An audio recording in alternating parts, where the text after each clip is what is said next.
Chicken fry ചെയ്തിട്ടും fry ചെയ്യാതെയും അങ്ങനെ പലതരത്തിലുള്ള ബിരിയാണികളുണ്ട്. കോഴിക്കോടൻ സ്റ്റൈലിലൊരു ബിരിയാണി ഉണ്ടാക്കി നോക്കാം.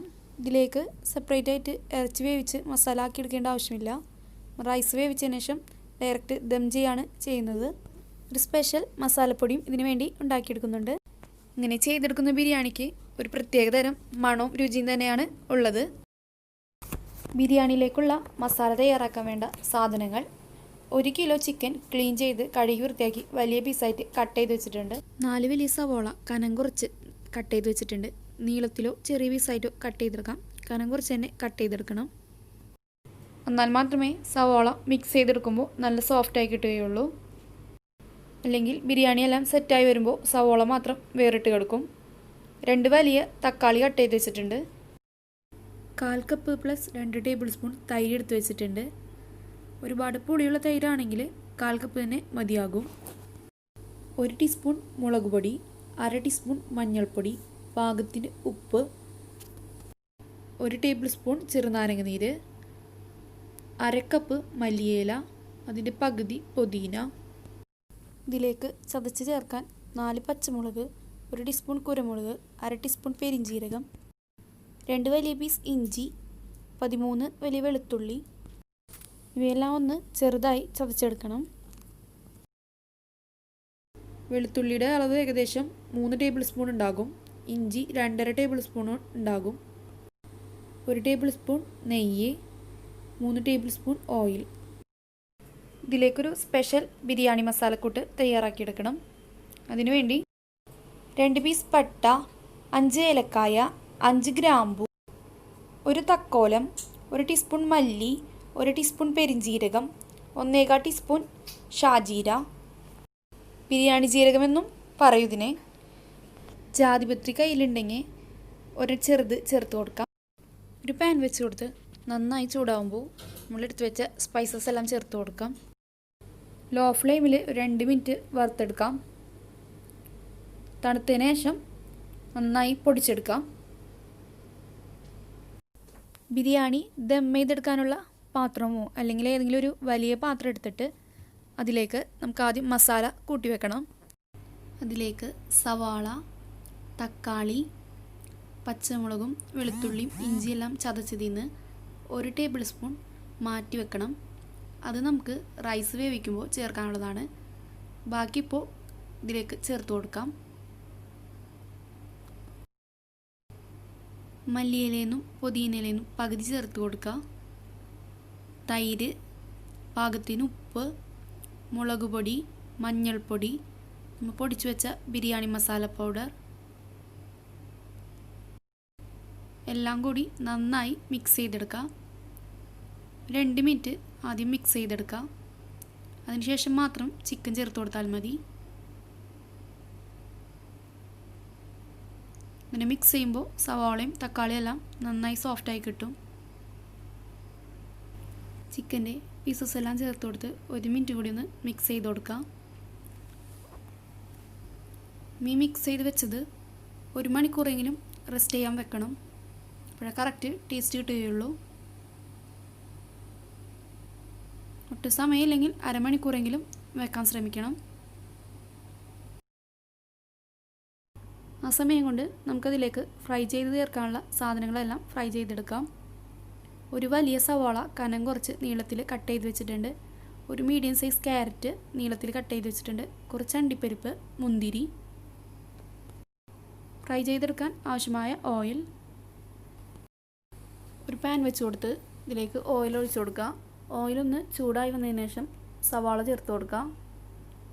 ആദ്യത്തെ ഒരു 5 മിനിറ്റ് ഹൈ ഫ്ലെയിമിൽ വെക്കണം.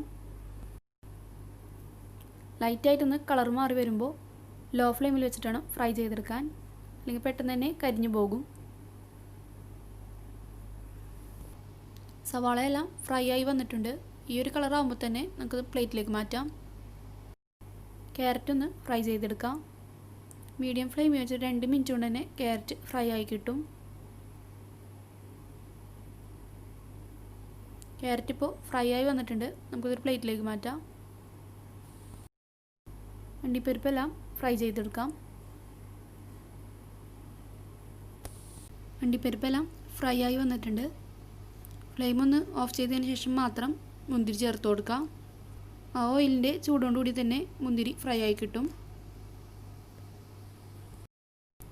ചിക്കൻ മസാല പരട്ടി വെച്ചിട്ട് 1 മണിക്കൂറായിട്ടുണ്ട്.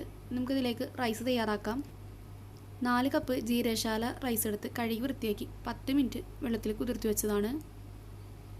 1 കപ്പ് അരിക്ക് 1.5 കപ്പ് എന്ന അളവിലാണ് വെള്ളം എടുത്തിരിക്കുന്നത്. 4 കപ്പ് അരിക്ക് 6 കപ്പ് വെള്ളം എടുത്ത് വെച്ചിട്ടുണ്ട്. 2 ടീസ്പൂൺ നെയ്യ്, 1 ടീസ്പൂൺ ചെറുനാരങ്ങ നീര്, ഇഞ്ചി വെളുത്തുള്ളിയെല്ലാം ചതച്ചേന്ന് മാറ്റിവെച്ച 1 ടേബിൾ സ്പൂൺ, പാകത്തിന് ഉപ്പ്, അതിലേക്ക് വേണ്ട സ്പൈസസ് 4 ഏലക്കായ, 4 ഗ്രാമ്പു, 2 പീസ് പട്ട, 1 ബേ ലീഫ്, 1 തക്കോലം. റൈസ് തയ്യാറാക്കിയെടുക്കാനുള്ള പാൻ വെച്ച് കൊടുത്ത് നെയ്യ് ചേർത്ത് കൊടുക്കാം. സ്പൈസസ് എല്ലാം ചേർത്ത് കൊടുക്കാം. 1 മിനിറ്റ് കഴിയുമ്പോൾ അതിലേക്ക് നമ്മൾ എടുത്ത് വെച്ച വെള്ളം ചേർത്ത് കൊടുക്കാം. ഇഞ്ചി, വെളുത്തുള്ളി, പച്ചമുളക്, കുരുമുളക്, പെരിഞ്ജീരകം കൂടി ചതച്ച് വെച്ച് ചേർക്കാം. ഈ വെള്ളം നന്നായി തിളയ്ക്കണം. 5 മിനിറ്റ് തിളച്ച് വരണം. പാകത്തിന് ഉപ്പ് ചേർത്ത് കൊടുക്കാം. വെള്ളം ഇപ്പോൾ നന്നായി തിളച്ച് വന്നിട്ടുണ്ട്. ഇതിലേക്ക് അരി ചേർത്ത് കൊടുക്കാം. 80% വെന്ത് കിട്ടിയാൽ മതി. ബാക്കി ദമ്മിൽ കിടന്ന് വെന്ത് കിട്ടും. ഇപ്പോൾ 5 മിനിറ്റ് ആയിട്ടുണ്ട്. നമുക്കിതൊന്ന് തുറന്ന് നോക്കാം. റൈസിലെ വെള്ളമെല്ലാം വറ്റി വെന്ത് വന്നിട്ടുണ്ട്. നമുക്കിത് ദം ചെയ്തെടുക്കാം. ചൂടോടുകൂടി തന്നെ ദം ചെയ്യണം. നമ്മുടെ ചിക്കൻ്റെ മസാല മുകളിലേക്ക് ആദ്യം 1 ലെയർ റൈസ് ചേർത്ത് കൊടുക്കാം. ഇതിന് മുകളിലായി ഫ്രൈ ചെയ്ത് വെച്ച സവാള, ക്യാരറ്റ്, അണ്ടിപ്പരിപ്പ്, മുന്തിരി, കുറച്ച് മല്ലിയില, പുതിന, റോസ് വാട്ടർ കയ്യിലുണ്ടെങ്കിൽ 1/2 ടീസ്പൂൺ ചേർത്ത് കൊടുക്കാം. 1 ടീസ്പൂൺ നെയ്യും കൂടി ചേർത്ത് കൊടുക്കാം. സെയിം മെത്തേഡിൽ തന്നെ റൈസ് മുഴുവൻ സെറ്റ് ചെയ്തെടുക്കാം. ഒട്ടും ആവി കടക്കാത്ത രീതിയിൽ ഒരു ഫോയിൽ കൊണ്ട് കവർ ചെയ്തെടുക്കാം. ആദ്യം ഒരു 5 മിനിറ്റ് ലോ ടു മീഡിയം ഫ്ലെയിമിൽ വേവിച്ചെടുക്കാം. അതിനുശേഷം പഴയൊരു പാൻ വെച്ച് കൊടുത്ത് അതിന് മുകളിൽ ബിരിയാണി ദം ചെയ്തെടുക്കാം. ലോ ഫ്ലെയിമിൽ 1/2 മണിക്കൂർ ദം ചെയ്തെടുക്കണം. നല്ല കറക്റ്റ് ചിക്കൻ കുക്കായി കിട്ടുകയുള്ളൂ. അപ്പോൾ നമ്മുടെ ബിരിയാണി റെഡിയായി വന്നിട്ടുണ്ട്. നമുക്ക് മുകളിൽ നിന്ന് കുറച്ച് റൈസ് ഒരു പാത്രത്തിലേക്ക് മാറ്റി വെക്കാം.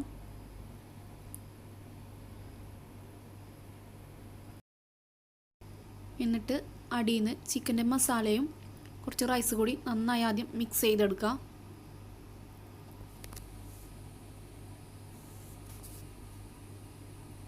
ചിക്കൻ്റെ മസാല എല്ലാം നന്നായി മിക്സായി കിട്ടിയിട്ടുണ്ട്. ഇനി അതിലേക്ക് ബാക്കി മാറ്റി വെച്ച റൈസ് ചേർത്ത് കൊടുക്കാം. ഇതിൻ്റെ കൂടെ ബെസ്റ്റ് കോമ്പിനേഷൻ തൈര് സാലഡാണ്. ഒരു പ്ലേറ്റിലും കുറച്ച് മസാലയും റൈസും കൂടി നമുക്ക് സെർവ് ചെയ്യാം. ചിക്കനെല്ലാം നല്ല സോഫ്റ്റായി വെന്ത് കിട്ടിയിട്ടുണ്ട്. ഈ രീതിയിലുള്ള റൈസ് കഴിക്കാൻ നല്ലൊരു ടേസ്റ്റാണ്. ഇഷ്ടമായവരെല്ലാവരും ട്രൈ ചെയ്ത് നോക്കുക. എൻ്റെ അഭിപ്രായങ്ങളൊക്കെ പറയാം. വീഡിയോ ഇഷ്ടമായെങ്കിൽ ലൈക്ക് ചെയ്യാനും ചാനൽ ഇതുവരെ സബ്സ്ക്രൈബ് ചെയ്യാത്തൊരു കൂട്ടുകാരുണ്ടെങ്കിൽ സബ്സ്ക്രൈബ് ചെയ്യാനും മറക്കരുത്.